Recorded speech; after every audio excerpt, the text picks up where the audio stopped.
जय श्री कृष्णा। राधे राधे राधे। आप सभी का आपके अपने YouTube channel the Mayank voice में बहुत बहुत स्वागत है। आइए आज आप सब सुनेंगे चौथ माता की कहानी। फाल्गुन मास के कृष्ण पक्ष में पड़ने वाली चतुर्थी को संकष्टी चतुर्थी के नाम से जाना जाता है और गणेश चतुर्थी के नाम से जाना जाता है। इस दिन भगवान गणेश जी के जोकीरम नामक गणेश जी की पूजा करनी चाहिए। जब भी संकष्टी चतुर्थी का व्रत धारण करते हैं, दिन रात्रि उपवास रहते हुए भगवान गणेश जी का, जो कि सुबह के समय में और विशेष प्रकार से चंद्रोदय के समय में भगवान गणेश जी का पूजन करना चाहिए। साथ में चौथ माता, जो कि माता दुर्गा का स्वरूप मानी जाती है, उनका पूजन करना चाहिए और फिर चंद्र देवता को जल का कच्चे दूध का अर्घ प्रदान करके गंध पुष्प धूप दीप आदि से पूजा करनी चाहिए। इसके बाद ही यह व्रत पूर्ण माना जाता है। तो आइए जानते हैं फाल्गुन कृष्ण संकष्ट चतुर्थी व्रत के शुभ मुहूर्त के बारे में। चतुर्थी तिथि प्रारंभ समय, जो कि 27 फरवरी 2024 दिन मंगलवार रात्रि 1:05 और चतुर्थी तिथि की जो समाप्ति है वह 28 फरवरी 2024 दिन बुधवार रात्रि 4:19 पे, यानी कि 29 फरवरी की सुबह 4:19 पे चतुर्थी तिथि की समाप्ति है। संकष्टी चतुर्थी का व्रत जो धारण किया जाता है से चंद्रोदय व्याप ली जाती है। तो चंद्रोदय व्याप के अनुसार जो भी व्रत धारण करने वाले हैं वह सभी 28 फरवरी 2024 दिन बुधवार को व्रत को धारण करेंगे। 28 फरवरी को सूर्योदय का जो समय होगा वह समय सुबह 6:22 और सूर्यास्त शाम 5:59। ब्रह्मा मुहूर्त का जो समय होगा सुबह 5:08 से सुबह 5:58 तक होगा। इस दिन 28 फरवरी की रात्रि चंद्र दर्शन का जो समय है वह समय रात्रि 9:01 चंद्र दर्शन का समय है। तो इस समय में भगवान गणेश जी का पूरे विधि विधान के साथ पूजन करें। उसके बाद फिर चंद्र देवता को अर्घ प्रदान करें। आइए सुनते हैं चौथ माता की कहानी। तो बोलिए प्रेम से चौथ माता की जय। भगवान गणेश की जय। सर्व देवी देवता की जय। कथा के अनुसार एक नगर में एक बूढ़ी माँ रहती थी। वह अपने बेटे की सलामती के लिए 12 महीनों की चौथ का व्रत करती थी। हर चौथ को पंसारी से थोड़ा सा गुड़ और घी लेकर 4 लड्डू बनाती, एक बेटे को दे देती, एक से पूजा करती, एक हथका के लिए निकालती और एक चांद उगने पर खुद खा लेती थी। एक बार उसका बेटा ताई से मिलने गया। ताई ने चौथ का व्रत रखा था। ताई से पूछा, माँ तू 12 चौथ करती है? ताई बोली, तेरी माँ तेरी कमाई से तर माल खाने के लिए 12 चौथ करती है। तू परदेश जाए तो वह एक भी चौथ नहीं करेगी। लड़की को लगा ताई सच कह रही है। घर आकर माँ से कहा कि माँ मैं परदेश जा रहा हूँ, यहाँ तू मेरी कमाई खाने पीने में ही देती है। माँ ने समझाकर रोकना चाहा पर बेटा नहीं माना। माँ ने उसे साथ ले जाने के लिए चौथ माता के आंखें दिए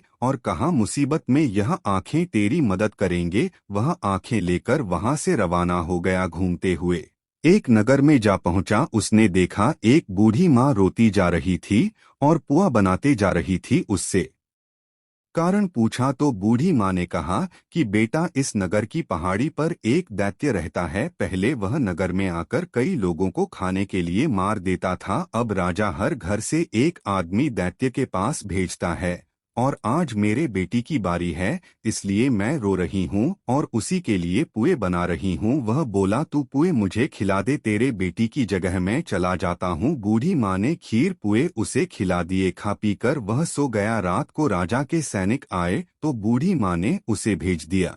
दैत्य के सामने पहुँचने पर उसने चौथ माता की आंखें दैत्य की तरफ फेंक कर कहा कि हे चौथ माता, यदि मेरी माँ मेरी सलामती के लिए व्रत करती है तो दैत्य का सिर कटकर गिर जाए। तुरंत दैत्य का सिर कट गया। लड़का वापस आ गया। राजा उसे उपहार देकर वहां से विदा किया। चलते हुए एक दूसरे राजा के नगर में वह जा पहुंचा। इस राज्य में आवा तभी पकता था जब एक इंसान की बलि दी जाती थी। सिपाहियों ने उसे पकड़ लिया और आवे में चून दिया। लड़के ने आंखें आवे में डाले और कहा कि हे चौथ माता, यदि मेरी माँ मेरे लिए व्रत करती है तो आवा मेरी बलि के बिना ही झट से पक जाए। आवा तुरंत पक गया। आवे में से मिट्टी की जगह सोने चांदी के बर्तन निकले। अंदर से लड़का बोला, बर्तन धीरे धीरे निकालना, मुझे लग नहीं जाए। राजा ने उसे निकलवाया और पूछा कि इस आवे से तुम कैसे बच गए। लड़के ने बताया कि उसकी माँ चौथ माता का व्रत करती है, व्रत के कारण ही वह बच पाया। राजा को विश्वास नहीं हुआ। उसने एक चांद की सुराही मंगवाई और कहा कि तू सुराही की नली से निकल कर दिखाओ, तभी मुझे विश्वास होगा। लड़के ने चौथ माता को याद करके आंखें सुराही में डाल दी और कहा कि मैं भंवरा बनो, सुराही से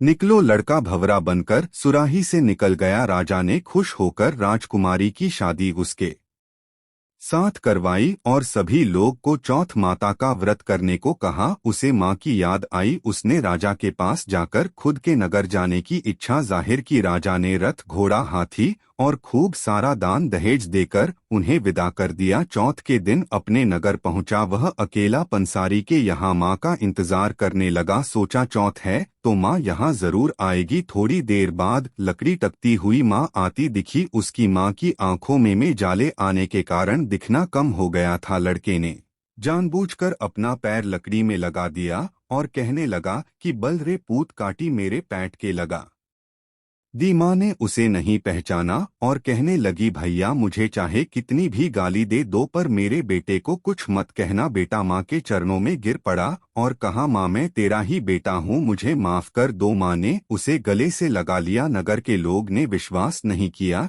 कि वह उसी का बेटा है। बूढ़ी माँ ने चौथ माता को याद करके कहा कि हे चौथ माता, यदि मैं अपने बेटे के लिए व्रत करती हूँ तो मेरे स्तन में दूध भर जाए और उसकी धार मेरे बेटे के मुंह में गिरे। माँ के स्तन से दूध की धार निकलकर बेटी के मुंह में गिरने लगी। लोग चौथ माता की जय जयकार करने लगे। उस नगर के सभी लोग चौथ माता का व्रत करने लगे। हे चौथ माता, जैसे माँ और उसकी बेटी की सहायता की वैसे हमारी भी करना। कहानी कहने, सुनने और हुंकारा भरने वाले पर अपनी कृपा बनाए रखना। तो बोलिए प्रेम से चौथ माता की जय, भगवान गणेश की जय, सर्व देवी देवता की जय। इसी प्रकार से जो भी भक्त सच्ची श्रद्धा के साथ, नियम और निष्ठा के साथ प्रत्येक मास की चौथ का व्रत धारण करते हैं, इस दिन भगवान गणेश जी का पूजन करते हैं, चौथ माता का पूजन करते हैं और फिर चंद्र देवता को अर्घ प्रदान करते हैं। इससे भगवान गणेश और चौथ